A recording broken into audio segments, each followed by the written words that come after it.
सुनो मेरी पार्लियामेंट की पहली तकरीर, शायद वो भी मेरी सजा का सबब बनी। मैं वजीर आजम साहब से अपील करता हूं, मैं होम मिनिस्टर साहब से कहना चाहता हूं आपके वास्ते से कि पहले नंबर पे मुझे आपने माफिया कहा, जिसके ऊपर कभी 323 का मुकदमा नहीं हुआ, वो 2 महीने के अंदर हिंदुस्तान का सबसे बड़ा माफिया बना दिया गया। अब मुझ पर और जो बचे हुए जुल्म हो वो इसलिए नहीं कर सकोगे कि अब शायद न तुम में जुल्म करने की और सख्त बाकी रहेगी और शायद मेरे अंदर बर्दाश्त की सख्त बाकी नहीं। कर्म की इंतहा होती है लेकिन जुल्म की कभी इंतहा नहीं। ग्लोबल टुडे सब्सक्राइब करें और बेल आइकन दबाएं, खबर जो करे असर। सुनो मेरी पार्लियामेंट की पहली तकरीर, शायद वो भी मेरी सजा का सबब बनी।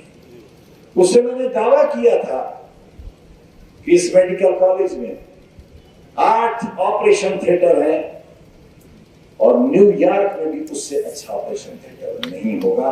मैंने कहा था, ये रिकॉर्डेड तकरीर है। आज वो बंद पड़ा, सब कुछ चोरी हो गया वहां से। ये किसका नुकसान हुआ?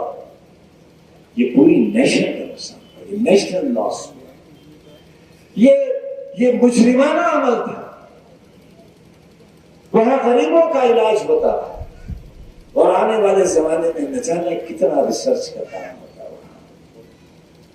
मैं आज भी हुकूमत से मुतालबा करता हूं, मैं वजीर आजम साहब से अपील करता हूं, मैं होम मिनिस्टर साहब से कहना चाहता हूं आपके वास्ते से कि पहले नंबर पे मुझे आपने माफिया कहा, पहले नंबर का माफिया। एक यूनिवर्सिटी का फाउंडर, सीबीएसई बोर्ड का स्कूल बनाने वाला, जिसके ऊपर कभी 323 का मुकदमा नहीं हुआ, वो 2 महीने के अंदर हिंदुस्तान का सबसे बड़ा माफिया बना दिया गया। उसके माथे पर एक कभी न मिटने वाला कलंक लगाया गया। लेकिन हुक्म तो मालिक का था, जरिया सुप्रीम कोर्ट बनी और सुप्रीम कोर्ट के फैसलों ने मेरे चेहरे पर लगी हुई कालक के तमाम दाग धो दिए। और ये साबित कर दिया अदालत उस्मा ने ये साबित कर दिया, सुप्रीम कोर्ट की अदालत के बाद फिर कोई जमीन पर अदालत नहीं है, फिर मरने के बाद अल्लाह की अदालत है। लेकिन सुप्रीम कोर्ट की 3 जजेस बेंच ने कहा मेरे साथ बहुत ज्यादती हुई है। जज साहब ने कहा कि 1 या 2 मुकदमे तो सच्चे हो सकते हैं, लेकिन 90 मुकदमे सच्चे नहीं हो सकते। मुझे माफिया कहने वालों, सुप्रीम कोर्ट ने आईना दिखाया है।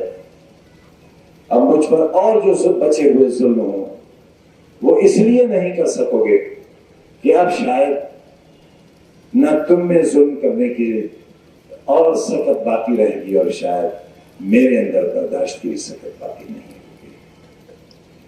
दोस्तों याद रखना, कर्म की इंतहा होती है लेकिन जुल्म की कभी इंतहा नहीं होती। कर्म की क्या इंतहा है? किसी 302 के मुल्जिम को फांसी का हुक्म है।